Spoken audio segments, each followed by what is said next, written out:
Assalamualaikum warahmatullahi wabarakatuh. Halo sobat setia Fakta Kehidupan. Tidak lupa kami sampaikan salam sehat, salam sejahtera. Semoga tercurah segala bentuk kebaikan dan juga kita semua dalam lindungannya. Seperti biasa, kita akan berbagi kisah dari yang unik, menarik sampai bikin nangis. Mari kita simak kisahnya.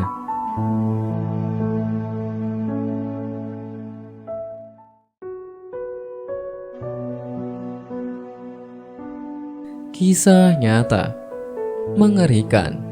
Kemaluan jenazah pria beristri 4 mendadak mengeras saat dimandikan.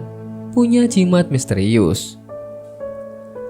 Kisah mengerikan pernah diceritakan oleh pemandi jenazah Samad Abdul Rafar di salah satu rumah sakit Malaysia. Samad pernah membagikan pengalaman yang membuat dirinya dan temannya ketakutan saat memandikan satu jenazah pria. Banyak hal yang tak terduga membuat dirinya merinding saat ia memandikan jenazah yang ternyata memiliki 4 istri tersebut. Namun Samad tetap berpegang teguh dan yakin jika Allah Subhanahu wa Ta'ala akan menolongnya di saat ia sedang kesulitan. Dilansir dari berbagai sumber, Samad tidak bisa melupakan satu pengalamannya yang mengerikan ini. Samad bersama temannya bercerita sedang mengurus mayat pria yang memiliki tongkat di bagian pinggangnya.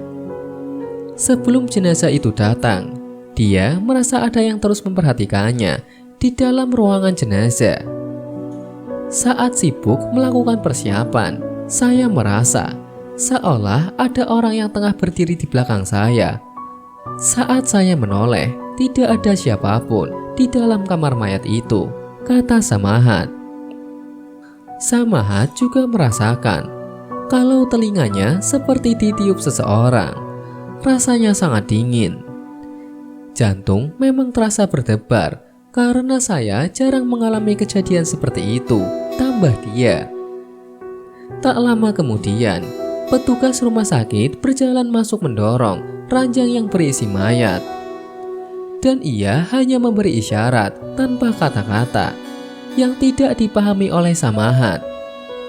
Ketika jenazah diletakkan di tempat pemandian, Samad bersama seorang temannya terkejut saat melihat mayat itu mempunyai tongkat yang diikat pada bagian pinggang. Samad memberitahu temannya dan teringat isyarat dari pembantu rumah sakit sebelumnya. Kami tak berani saat akan memotong tongkat itu karena khawatir sesuatu bakal terjadi. Ketika memandikan jenazah, kain pada jenazah terlepas tanpa sengaja dan kami terkejut melihat zakarnya dalam keadaan keras, ujarnya. Ketika mereka saling memandang, lampu dalam kamar mayat itu tiba-tiba berkedap-kedip. Suasana menjadi menyeramkan. Teman saya meminta memanggil istri jenazah untuk masuk ke dalam, tambah Samad. Ketika memanggil istri almarhum, Samad kembali terkejut saat 4 wanita maju mengaku sebagai istri sang jenazah. Keempat wanita itu minta diizinkan masuk ke dalam kamar mayat. Saat berjalan masuk, jantung saya tiba-tiba berdegup kencang dan saya berdoa dalam hati agar Allah selamatkan kami dari gangguan setan, kata Samad. Teman kerja Samad pun bertanya kepada istri almarhum apa amalan si mayat yang mungkin mereka tahu. Namun semuanya terdiam diri, mungkin karena ingin menjaga aib suami mereka. Tetapi setelah dijelaskan, salah seorang istri si mayat mengakui suaminya mengikat tongkat pada pinggangnya, namun tidak mengetahui kegunaannya.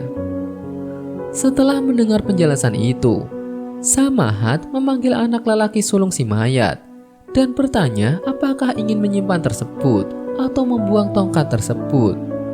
Tak ada ahli waris si mayat yang ingin menyimpan tongkat tersebut. Mereka meminta tongkat itu dibuang. Terus kami baca surat Al-Fatihah, sholawat kepada Nabi, dan setelah itu kami suruh ikat perlahan-lahan membaca surat An-Nisa ayat 48 dan surat Yusuf ayat 64, urai Samahat. Selesai membaca, kata Samahat tiba-tiba lampu menjadi berkedap-kedip. Tetapi Samahat terus mengingatkan agar jangan panik dan ingat kepada Allah. Kami dudukan mayat dan membuka kain pada bagian pinggang dan lihat tongkat itu mempunyai 4 simpul, kata Samahat. Samahat pun meminta istri si mayat memotong tepat pada simpul. Selesai potongan tongkat itu dibuat, semua yang hadir terdiam ketika pintu kamar itu terbuka sendiri.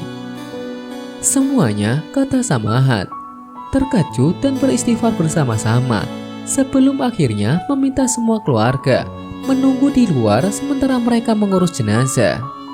Ketika Samahat memegang tongkat tersebut, tiba-tiba merasa panas dan terus membungkus tongkat itu dalam kain selebar telapak tangan dan memasukkannya ke dalam kantong plastik serta mengikatnya. Selesai memandikan jenazah, Samahat memberitahu mereka terdengar bunyi letusan dari kamar tersebut dan suasana menjadi menyeramkan. Kami mencari dari mana sumber letusan itu. Selesai memandikan jenazah, saya lihat bungkusan plastik yang berisi tongkat itu. Plastiknya sudah berurai, jelasnya. Samahat pun menggantinya dengan plastik yang lain, dan tak sampai 5 menit, plastik itu pun menggelembung dan meletus lagi. Saya coba pegang tongkat itu untuk dipindahkan ke dalam plastik yang lain, tetapi serasa memegang bara api. Terlepas jatuh ke lantai, katanya. Lebih menyeramkan lagi, kata Samahat. Tongkat itu tiba-tiba mengeluarkan asap, dan temannya segera membaca surat Al-Falaq, ayat kursi sebanyak 7 kali, sebelum memasukkannya ke dalam plastik yang baru. Temannya menugaskan Samahat membuang tongkat tersebut ke dalam sungai, dan berpesan agar menambah pemberat agar tidak mengambang. Berbagai macam gangguan juga terjadi saat ia ingin membuang tongkat itu, termasuk diganggu ketika sholat. Malah ketika selesai membaca surat Al-Fatihah, ada yang mengaminkan walaupun saya sembahyang hanya seorang diri, paparnya. Ketika sampai di sungai, Samahat merasa seperti ada sesuatu yang ikut. Dia pun berbanyak berdoa dan istighfar. Sampai rumah terus membersihkan diri dan badan ada yang rasa lemas. Mungkin disebabkan karena terkena hujan. Alhamdulillah, tiada gangguan yang berlaku, dan saya bersyukur Allah melindungi saya daripada sembarang malapetaka, ujarnya.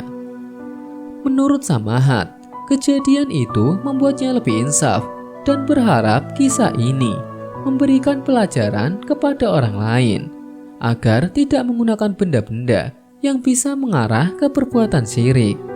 Percaya pada tongkat, jimat, pendamping, khodam dan sebagainya, berkaitan rapat dengan iblis dan setan.